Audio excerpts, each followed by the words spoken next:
Hi.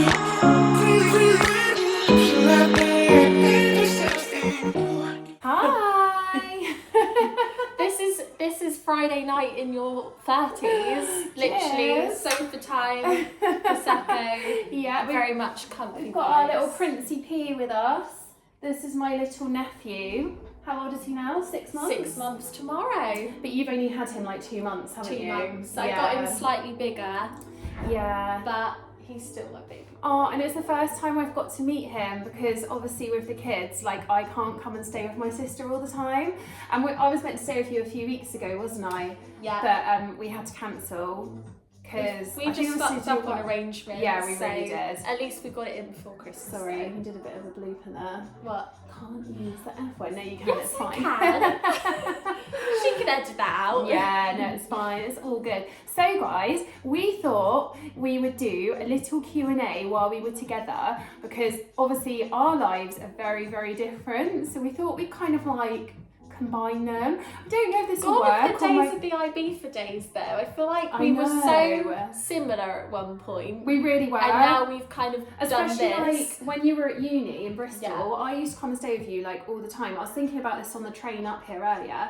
I used to come and stay with you like every few months and we used to go out clubbing till like 5 in the morning. You got me into raving. I know. You got me into house music. Yeah, I know. You took me to the dark side and now, to be fair, now I've returned back to earth, but still. I know, it's crazy, but yeah, we're very, very different now.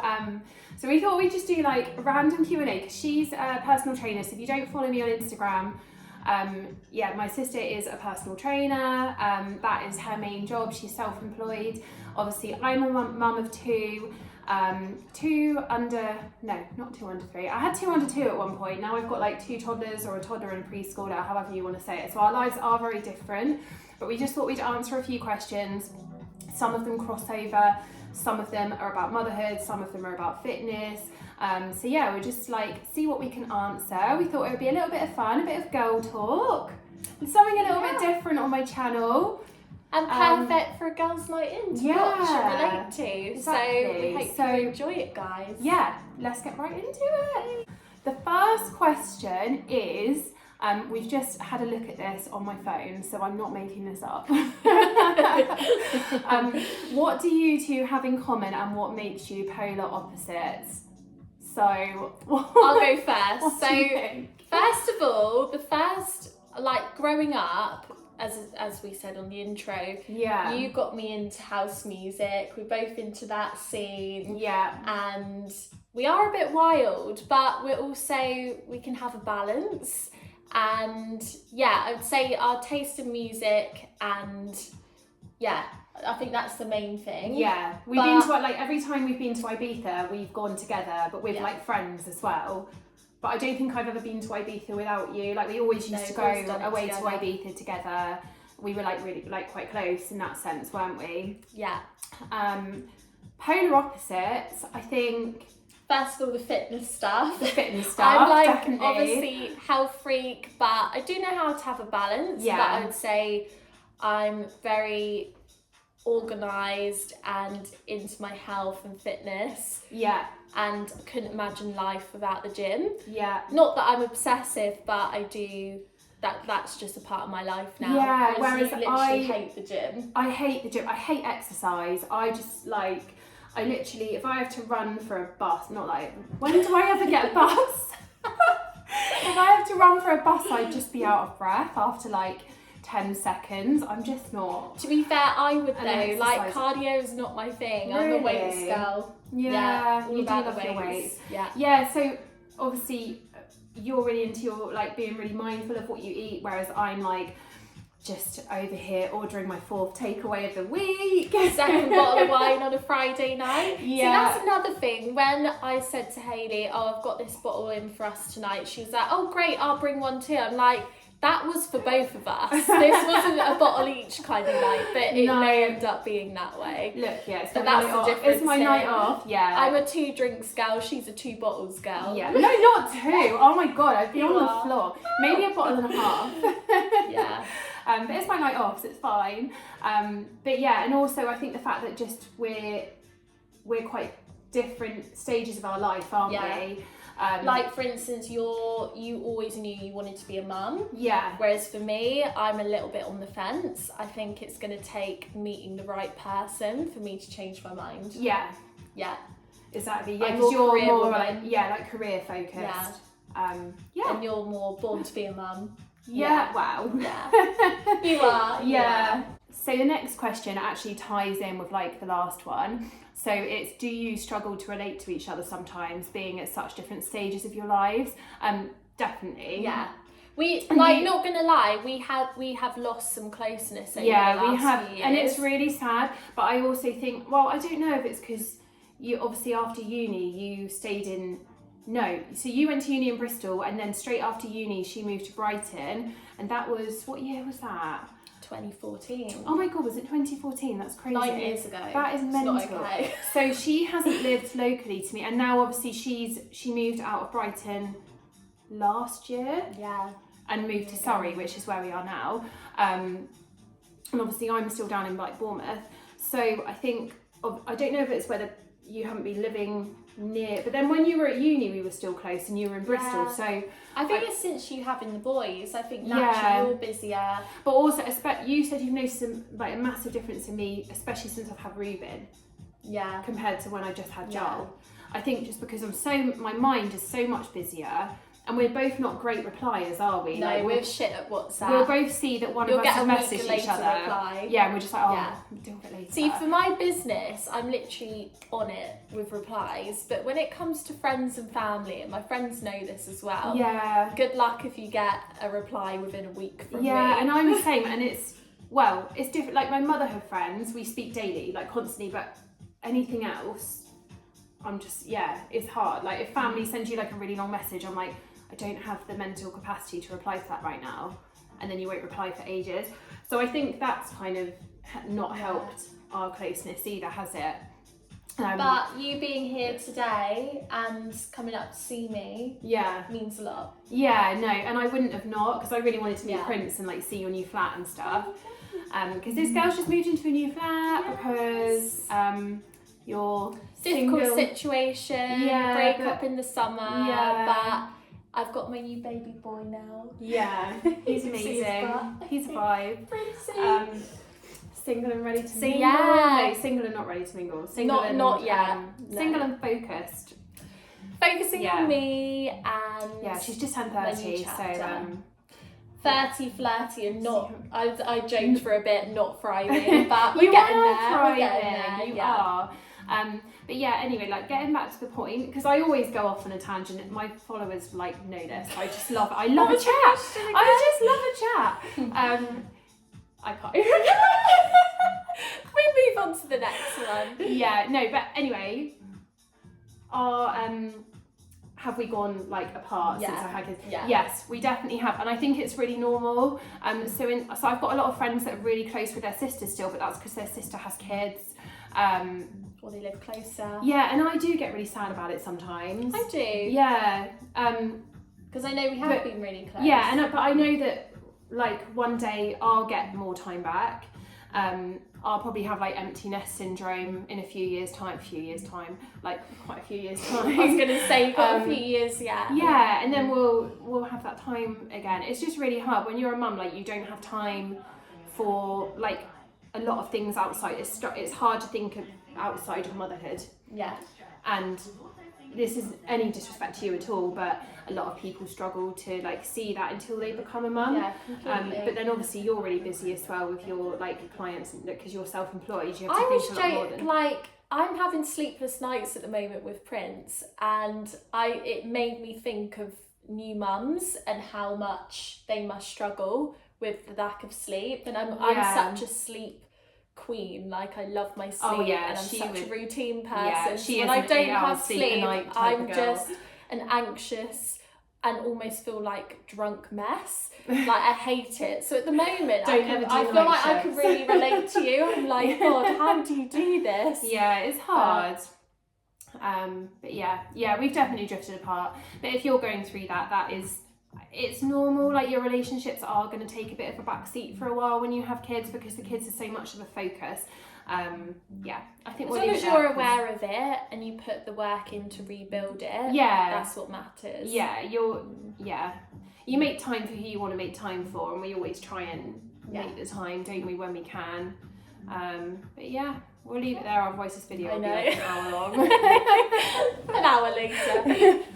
Okay, so next one is I'm just reading these over there. Tips for postpartum weight loss that are easy to do with a newborn. So I feel like this will be one for you. So first of all, try not to put too much pressure on yourself, because you've just gone through a big experience and you're going to feel exhausted, and your body needs time to recover properly before you rush back into whatever you were doing before, or feeling this pressure to get back to how you want to be. So make sure you've had all the necessary checks before you even start exercise again.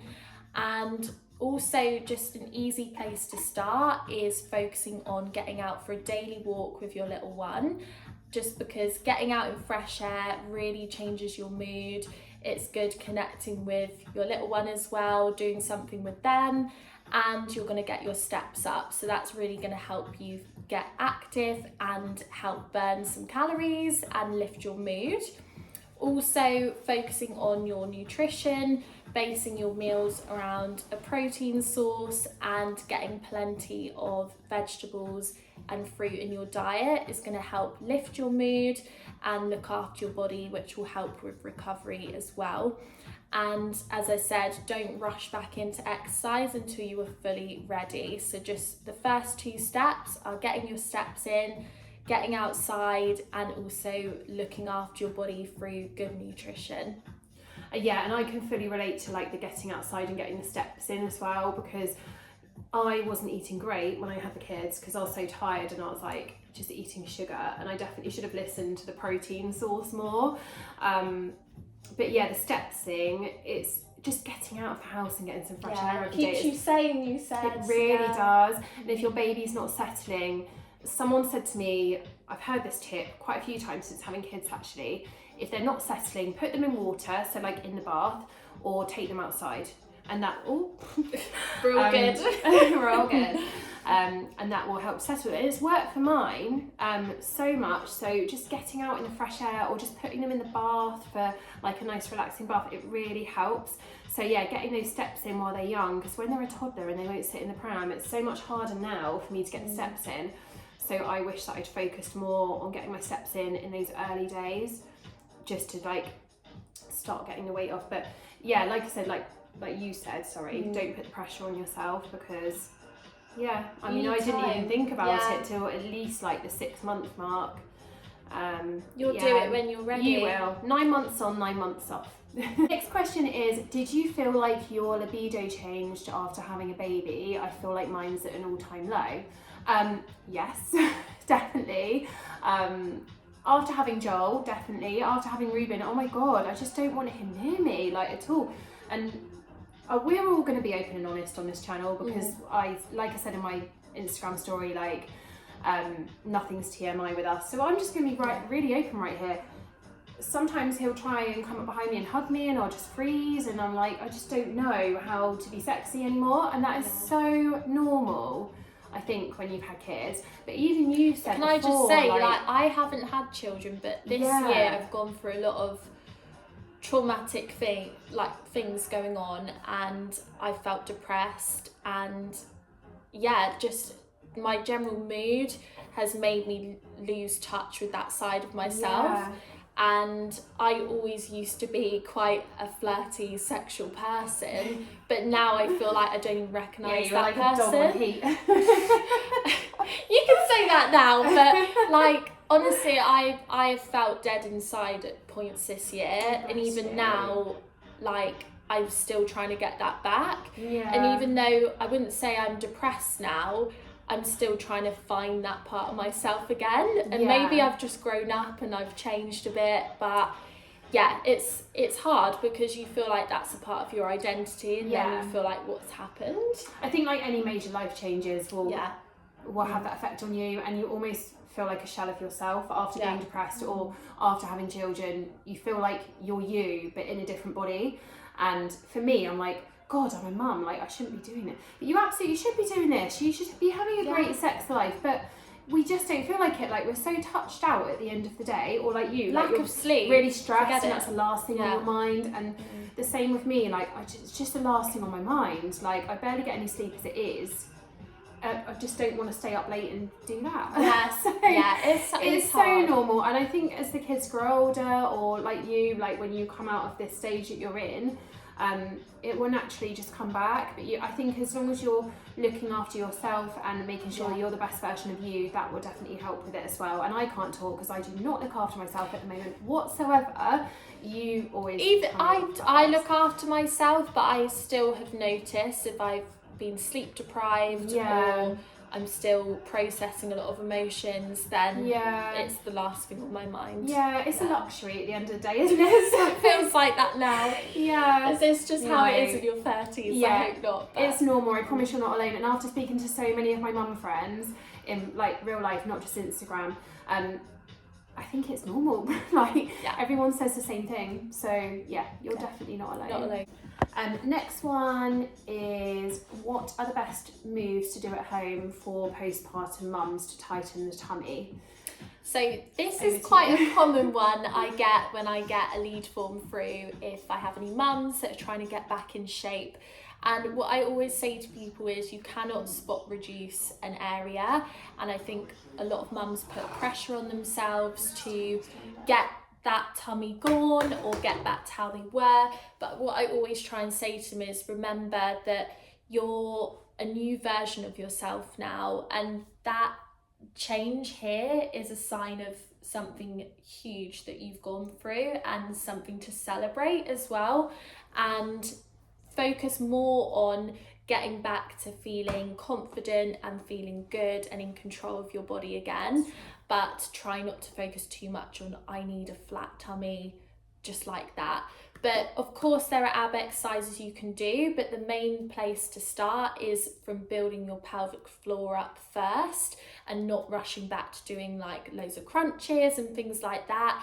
And just focus on weight training overall and cardio, a mix of workouts, not just ab exercises, because that alone isn't gonna change here considerably. It will strengthen your core, but it's not going to get rid of what you call a mum tum. I was going to say actually, just really quickly, it sounds really silly, but like I've got really bad posture since having the kids, and when I stand up straight and put my shoulders right back, I can feel my core tighten. So it's almost like making sure you include the shoulder and back workouts as well, isn't it? Because that will pull everything up here and then tighten your core. Because when you're slunched over, your belly's like out. I'm not a fitness expert, guys. This is a big one. Again, don't listen to me. A lot of the women I get inquire with me want to improve their posture, and I say the first thing to do is focus on your back, your shoulders. You've said that to me before.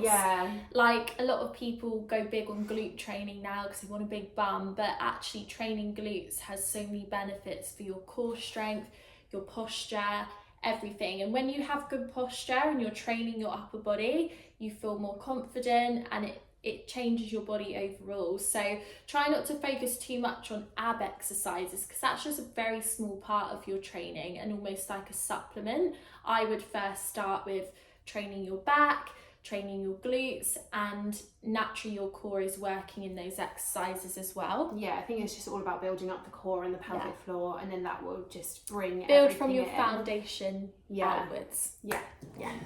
We'll answer two more because otherwise we'll be here all night.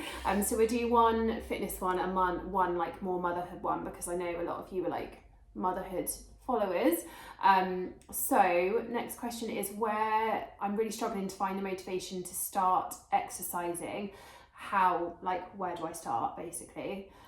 Okay, so first of all, one big thing is a lot of people feel this pressure to start working out because everyone else is losing weight or their friend is, and they're following a trend as such. Yeah, I definitely felt that. Yeah, recently. like you feel pressure from seeing what other people are doing. Especially from fellow mums as well. Yeah. But ultimately, what is your why, and why do you want to do it? Not because other people are doing it, because I do find people that just follow what everyone else is doing, they won't follow through with it because it's not that important to them. So think first, that's a really good point. What is your why?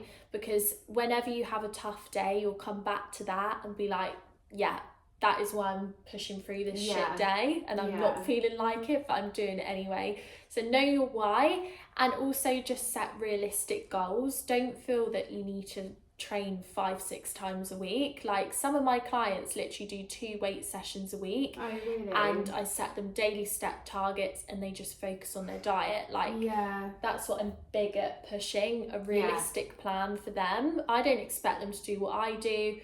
I don't expect anyone to do more than what I do, you know, like just focus on what's realistic for you, making lifestyle changes that you're going to keep long term. And that's what's going to make you happy. Not that anything can make you happy on its own, but it's going to improve your happiness and your mood, and you're going to feel more in control of yourself and have better well-being.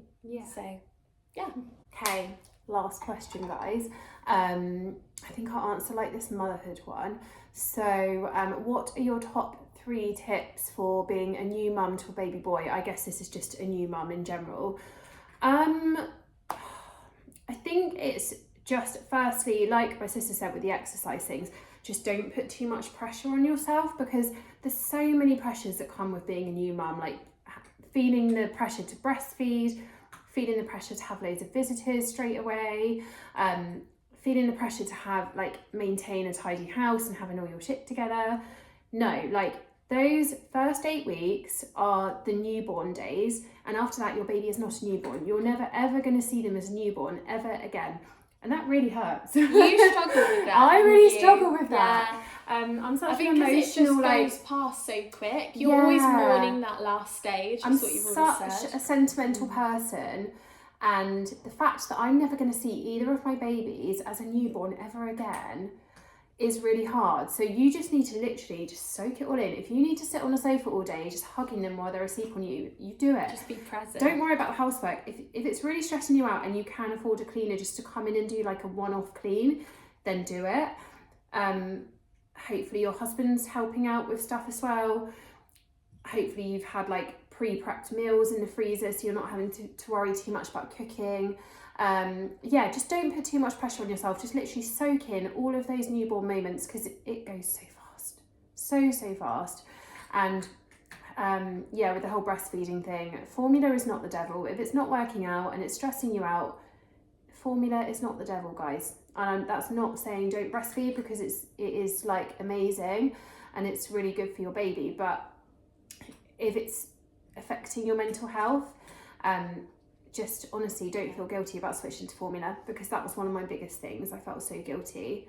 The next thing is just obviously after the first couple of weeks, stay at home for as long as you feel you need to. But if you're having a stressful day and your baby is not settling, then just getting out for a walk every day, like we said earlier, fresh air. If you feel aggy, even if your baby is a little bit restless, just that fresh air just does something to you. Yeah, definitely. And then probably number 3 would be a really good piece of advice that my health visitor has ever given me, which is a bit of a scary thing to say on here, but if your baby's ever crying and you really can't settle them, and you're feeling yourself getting so worked up, walk away. They're perfectly safe. Leave them somewhere safe, like in their crib or whatever, and just go out of the room, take a couple of breaths, and then go back in, and you're ready to deal with it.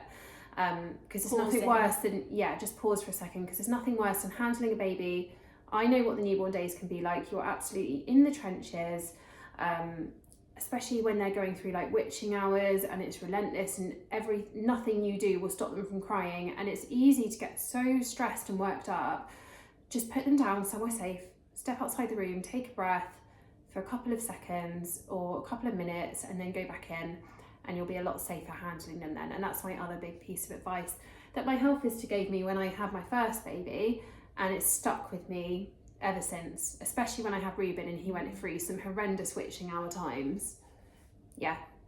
So yeah, that's probably it, guys. Thank you so much for watching. And we hope you guys could relate to some of the things we said, and it's made you feel less alone. Yeah. And I have to be honest, Hayley's very good at opening up online.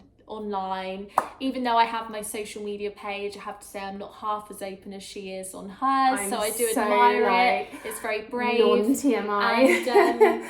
But I'm definitely in the right job for that as well, because we see all sorts of like mums are apologising to me because their baby's throwing up or whatever, and I'm like, honestly, I don't care. Like, nothing phases me. I'm just fine. Yeah.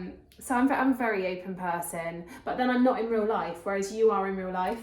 I used to be. I've got worse though. I kind of fake it now to the point I've just got to get on with my day, even if I feel shit sometimes. But I'm learning. Yeah. I do see a therapist at the moment every other week, and that allows me to open up then if I need to. But that's if I'm really honest, now I'm running a flat on my own and I've got a business to run. I just have to put my business head on and crack on with my day and be there for my clients. But I know when I do need to open up and not just bottle it up, because it's not healthy to not open up at all. No, and that's why this is sometimes like my therapy. YouTube and Instagram, not everyone will agree with people's opinions on there, but that's my therapy. Like, that's where I open up, because I don't really, I'm quite, I don't know, I struggle to open up in real life. So I find it easier opening up to a bunch of strangers online, which is crazy, isn't it? But yeah, thank you so much for watching. If you've got any, I don't really even know where we were going with that little opening up speech, but you know. Closing down speech. Yeah, thank you so much for watching. If you want us to do this again, let us know, and next time we meet up at Christmas, we'll do another one. But yeah, thank you so much for watching, guys. If you don't already follow my sister on Instagram, her page is, I'll pop it at the bottom of the screen there in a sec, but it's Coached by HA, and she does online, like, even if you just want a diet plan to get you back on track. How much are your diet plans? I can't remember off the top of my head. I'll let, if anyone's interested, just drop me a message, girls, and we'll have a chat. But one thing coming up in the new year, which is a popular thing, is my 12-week challenge. And I did that last year. Yeah, you've done it this year, sorry. I've had lots of amazing results from it, and also there's always an exciting prize at the end. So I will be announcing that in December and taking sign up. So if that's something you want to get involved in, it's very much a weight loss challenge, but it is very realistic as well. So if you want to get involved, do check out my page and get in touch. Yeah. All right, guys. Thanks, we'll catch you in the next video, or I will catch you in the next video. Bye.